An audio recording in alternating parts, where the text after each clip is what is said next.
articular surfaces. First we'll see mandible. Okay, if we see mandible, here the mandible is the distal. Mandible is the distal movable articulating surface of the temporo-TMJ joint. The mandible is the distal movable articulating surface of the temporomandibular joint, and it is divided into, the mandible is divided into, this is our mandible, it is divided into body. This is the body of the mandible, this is the rami of the mandible, body of the mandible and rami of the mandible. So here where the body and rami are going to unite, this it is our jawline. This is our jawline where the rami and body of the mandible are going to unite. Okay, these are 2 points. And one more, the mandibular condyles are located, these are the mandibular condyles, okay. The mandibular condyles are located at the ramus, at the posterior superior aspect, so these condyles, the condyles which are present on the mandible are located on the ramus at posterior superior aspect, posterior superior aspect. Each condyle protrudes, see, each condyle, this is the condyle, no? Each condyle protrudes 50 medially, each condyle protrudes medially 15 to 20 millimeter, from the ramus. Suppose this is laterally, if we are seeing superiorly like this, in this direction, mandible will be like this. So this is the medial condyle, that is the protrusion of the medial condyle, The medial condyle protrudes 15 to 20 millimeter, from the ramus, This is the ramus, 15 to 20 millimeter from the ramus. These two are the medial poles of the, okay, medial poles of the mandible, and at the same time, and one more point, the portion of the condyle that can be palpated just in front of the external auditory meatus of the ear is the lateral pole. It is the lateral pole.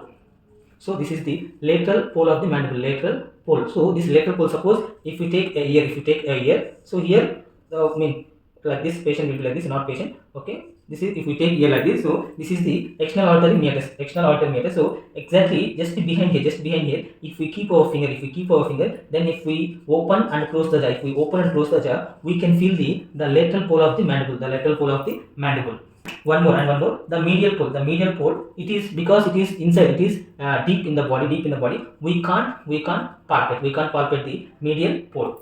And one more process here, this is the condyle, this is the mandibular, this is mandibular condyle, and one more process is there, the one process will be present here anteriorly, This is the orientation of this mandibular condyle is posterior and superior, This is anteriorly, one process will be the bony process, that is called coronoid process of the mandible, that we can see in the anterior, in closed mouth position. The coronoid in closed mouth position, suppose if we close the mouth, the coronoid process sits under the zygomatic arch. What it means, suppose if we have here zygomatic muscle, zygomatic bone, here this is the mandible, here we will get maxilla. If we close the mouth, this is zygomatic bone, So if we close the mouth, then the coronoid process will sit over the arch of the zygomatic bone, It can be palpated when we open the mouth, If we open the mouth, then we can palpate externally, by keeping finger here, and we can palpate the coronoid process when we open the mouth. And one more point, the coronoid process is going to helpful for the, it is going to give attachment, for the special muscle, that is temporalis muscle. So the temporalis muscle, here suppose imagine this is our skull, here will be having temporal bone, the temporalis muscle will be here only. So the coronoid process is giving attachment to the temporalis muscle. So this is about the mandible articular, it is a movable distal articular surface of the temporomandibular joint. We will see the temporal bone. So here temporal, it is a proximal articulating surface, at the same time stable articulating surface of the temporomandibular joint. It is a proximal articulating surface and stable articulating surface for the temporomandibular joint. The condyles of the mandible sit in the glenoid fossa. Suppose this is the condyle of the mandible, it will sit in the glenoid fossa. So this is the glenoid fossa of the temporal bone, glenoid fossa. So what we are seeing here, that only around here, this is the condyle of the mandible. The condyle of the mandible will sit in the glenoid fossa of the temporal bone. The glenoid fossa is located between the posterior glenoid spine, glenoid spine, and at the same time and the articular eminence. This is the articular eminence of the temporal bone. Articular eminence. Articular eminence. So here we can see posterior glenoid spine. This is the articular eminence. This is the articular eminence. So that the glenoid fossa is going to present between the posterior glenoid spine and articular eminence of the temporal bone.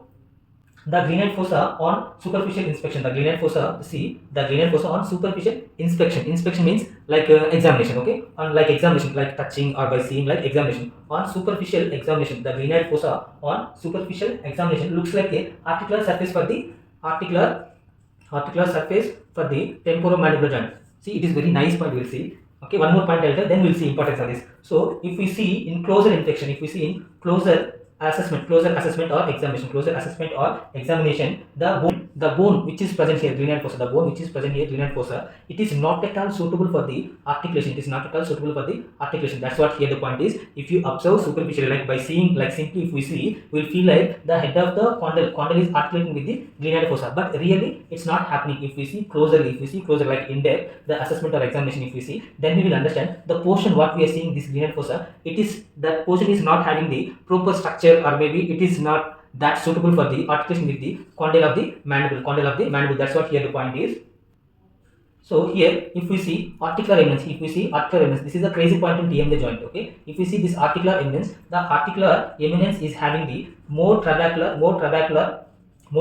portion of bone, so that the condyle of the mandible is going to articulate with the articular eminence of the temporal bone. And one more point, if we see the fibrocartilage which is present, okay, the fibrocartilage is going to present over the articular eminence here. So it is going to present over the articular eminence, and again it is giving a kind of evidence that where the fibrocartilage is present, that place is going to articulate with the another bone. It is also one point, fibrocartilage will be present over the articular eminence, and at the same time anterior and posterior, to the condyle of the mandible, so that here the condyle of the mandible and articular eminence are going to articulate with each other. And here one special point about this fibrocartilage, even though it is a synovial joint, usually synovial joint we should have a hyaline cartilage, but here in temporomandibular joint we are having fibrocartilage. What is the use of this fibrocartilage? Means when wherever the joint, if the fibrocartilage is there, it is going to mean the fibrocartilage itself it can repair and remodel, so that the TMJ joint we are going to use it for most of the purposes, speaking, eating, chewing, whatever, so that here where the pressure is more, where the stresses are more, that places the fibrocartilage will be present. Why? Means it can repair and remodel itself very fast. So that's why here one special point is there, and that typically fibrocartilage is present in areas that are intended to withstand repeated with the high level stress. So these areas can bear the high level stress if the fibrocartilage is present. And one more point, see here, if we take this condyle of the mandible and articular eminence of the, if we take condyle of the mandible and articular eminence of the temporal bone, between these two will be having the articular disc. See, if we see fibrocartilage, the fibrocartilage can repair and remodel itself, but the articular disc which is present here, that disc is not having this property. So this is about the articular surface of the temporomandibular joint.